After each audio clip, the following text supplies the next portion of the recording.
Hello guys, welcome to my YouTube channel. මේක තමයි මේ SL Ventures YouTube channel එකේ පළවෙනි වීඩියෝ එක. ඉතින් මේක බලන්න ඔයාලා හැමෝම මගේ channel එක subscribe කරලා අනිත් අයට බලන්න share කරන්න. හරි අද මේ වීඩියෝ එකේ ගෙන ආයේ 2025 රිලීස් වෙන Suprema games 10ක් ගැන. මේ games 10ට කැමති නම් like එකක් දාලා වැඩියෙන්ම කැමති game එක මොකක්ද කියලා comment එකක් දාගෙන යන්න. මගේ 10වෙනි ගේම් එක විදියට මම තෝරගත්තේ Monster Hunter Wilds කියන ගේම් එක.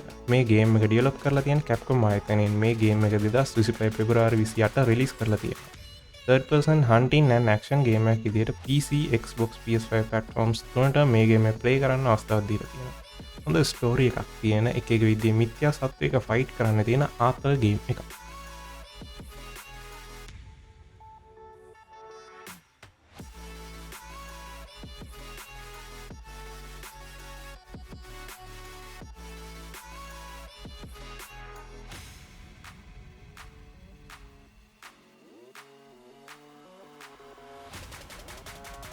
මගේ 9වෙනි ගේම් එක විදිහට මම තෝරගෙන තියෙන්නේ Dying Light the Beast කියන ගේම් එක. මේ ගේම් එක Techland කියන ආයතනයෙන් තමයි ඩෙවලොප් කරන්නේ.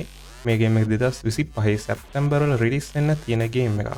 මේ ගේම first person action zombie RPG game එකක් විදිහට තමයි රිලීස් වෙන්නේ. PC, Xbox, PS5 platforms තුනට මේ ගේම් එක play කරන්න දීලා තියෙනවා. ලංකාවේ ගොඩ දෙනෙක් ආස කරන franchise එක තමයි Dying Light. ඉතින් Dying Light the Beast හොඳ ස්ටෝරි එකක් තියෙන zombie ගේම් එකක්.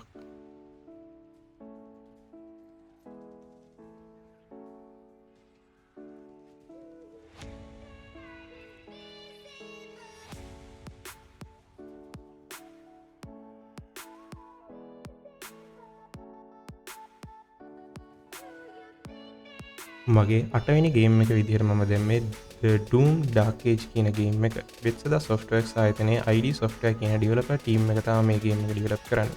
2025 මැයි 15 තමයි මේ ගේම් එක රිලීස් වෙන්නේ. මේ ගේම් එක first person shooter demon game එකක්. PC, Xbox, PS5 platforms තුනට මේ ගේම් එක play කරන්න දීලා තියෙනවා. Doom කියන්නේ ලංකාවේ ගොඩ දෙනෙක් ආස කරන franchise එකක්. හොඳ ස්ටෝරි එකක් එක්ක හොඳ boss fights තියෙන ගේම් එකක්.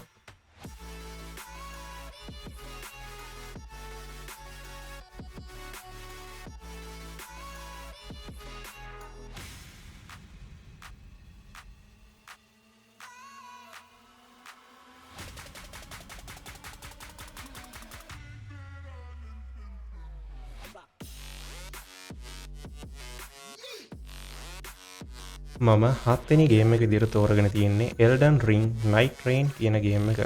From Software ආයතනයෙන් තමයි මේ ගේම් එක ඩෙවලොප් කරන්නේ. 2025 මැයි 30 තමයි මේ ගේම් එක රිලීස් කරන්නේ. මේ ගේම් එක third person action adventure open world game එකක්. PC, Xbox, PS5 platforms වලට මේ ගේම් එක play කරන්න දීලා තියෙනවා.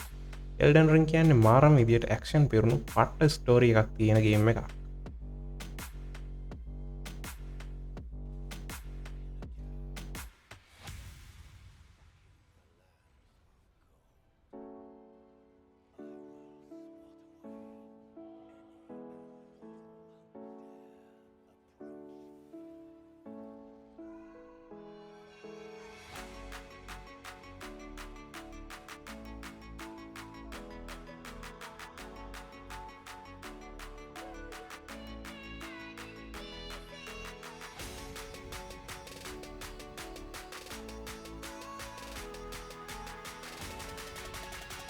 අයවැනි ගේම් එක විදිහට මම තෝරගෙන තියෙන්නේ ලංකාවේ ගොඩක් දෙනෙක් ආස ෆ්‍රැන්චයිස් එක ගේම් එක. ඒක තමයි Assassin's Creed Shadows. Ubisoft ආයතනයෙන් තමයි මේ ගේම් එක ඩෙවලොප් කරන්නේ. මේ ගේම් එක 2025 මාර්තු 20 තමයි රිලීස් කරලා තියෙන්නේ. මේ ගේම් එක action adventure open world game එකක්. PC, Xbox, PS5 platforms තුනට මේ ගේම් එක play කරන්න දීලා තියෙනවා. Assassin's Creed franchise එක ලංකාවේ ගොඩක් popular franchise වලින් එකක්. ඉතින් හොඳ ස්ටෝරි එකක් තියෙන action වලින් පිරුණු ගේම් එකක්.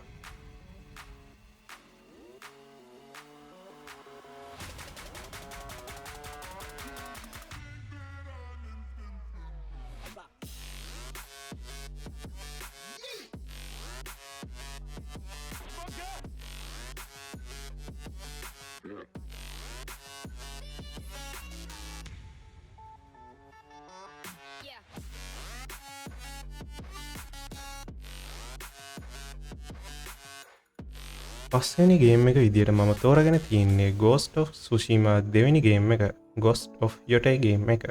සකල් පංචායතනින් තමා මේ ගේම එක ඩියවලොප් කරන්නේ. 2025 ඔක්තෝබර් මාසයේ තමා මේ ගේම එක රිලීස් වෙන්නේ. ඇක්ෂන් ඇඩ්වෙන්චර් සමුරායි ගේම් එකක් විදිහට තමා මේ ගේම් එක රිලීස් වෙන්නේ. මේ ගේම් එක PS5 ප්ලැට්ෆෝම් එකට විතරයි ප්ලේ කරන්න අවස්ථාවක් දීලා තියෙන්නේ. ඇක්ෂන් ඇඩ්වෙන්චර් පිරුණු ස්ටෝරි එකක් තියෙන හොඳ සමුරායි ඕපන් වර්ල්ඩ් ගේම් එකක්.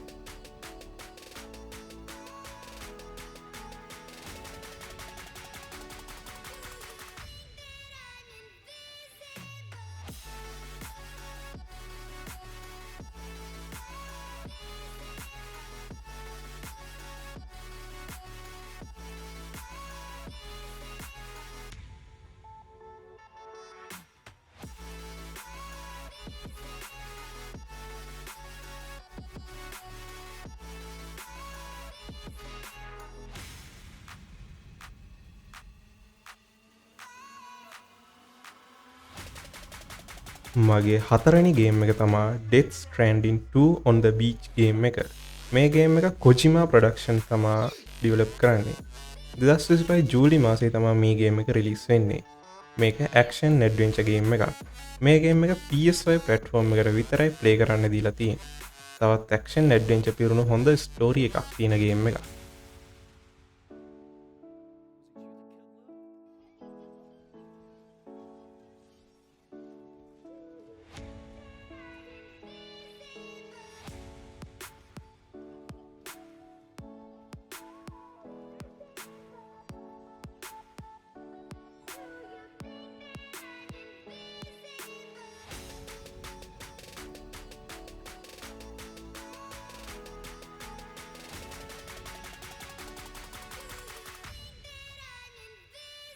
මම තුන්වැනි ගේම් එක විදියට තෝරගෙන තියන්නේ ගොඩ දෙනෙක් ප්ලේ කරලා තියෙන ගේමිං ෆ්‍රැන්චයිස් එකක ගේම් එකක්.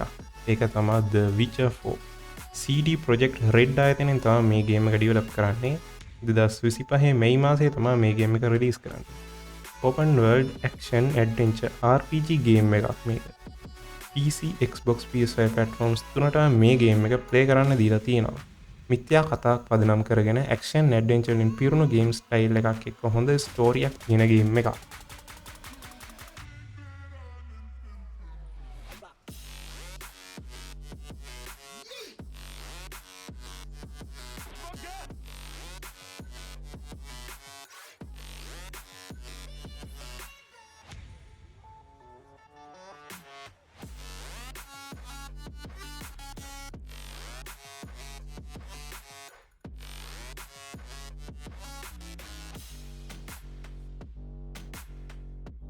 මේ ලිස්ට් එකේ දෙවෙනි ගේම් එක විදියට මම තෝරගෙන තියෙන්නේ ගොඩක් ඇක්ෂන් වලින් පිරුණු ගේම් එකක්. ඒ තමයි Mafia The Old Country. 2K ආයතනයේ Hangar 13 ඩෙවලොප්මන්ට් ටීම් එකෙන් තමයි මේ ගේම ඩෙවලොප් කරන්නේ. 2025 ජූනි වල තමයි මේ ගේම් එක රිලීස් වෙන්නේ. Action adventure open world game එකක් විදියට තමයි මේ ගේම එක රිලීස් වෙන්නේ. PC, Xbox, PS5 platforms තුනටම මේ ගේම එක ප්ලේ කරන්න දීලා තියෙනවා.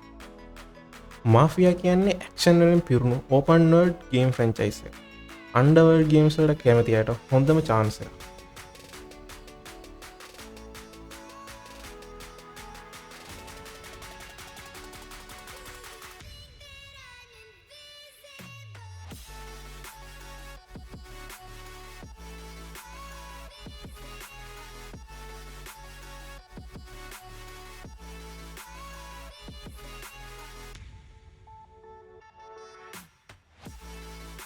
මේ ලිස්ට් එකේ පළවෙනි ගේම් එක ගේමර්ස්ලා අවුරුදු 12ක් බලන ඉදු ගේම් එකක්. ඒක තමයි Grand Theft Auto 6 නැත්නම් GTA 6. Rockstar Gamesලා තමයි මේ ගේම් එක ඩෙවලොප් කරන්නේ. 2025 මේ ගේම් එක රිලීස් කරනවා කියලා එයාලා කන්ෆර්ම් කරලා තියෙනවා. Open World Action Story game එකක් විදිහට තමයි මේක රිලීස් වෙන්නේ. PC, Xbox, PS5 platforms තුනටම මේ ගේම් එක ප්ලේ කරන්න දීලා තියෙනවා. GTA ගැන මම විශේෂයෙන් කියන්න ඕන නැහැ මොන වගේ ගේම් එකක්ද කියලා. නියම ස්ටෝරි එකක් එක්ක සුපිරි ඇක්ෂන් තියෙන ඕපන් වර්ල්ඩ් ගේම් එකක් තමයි GTA 6 කියන්නේ.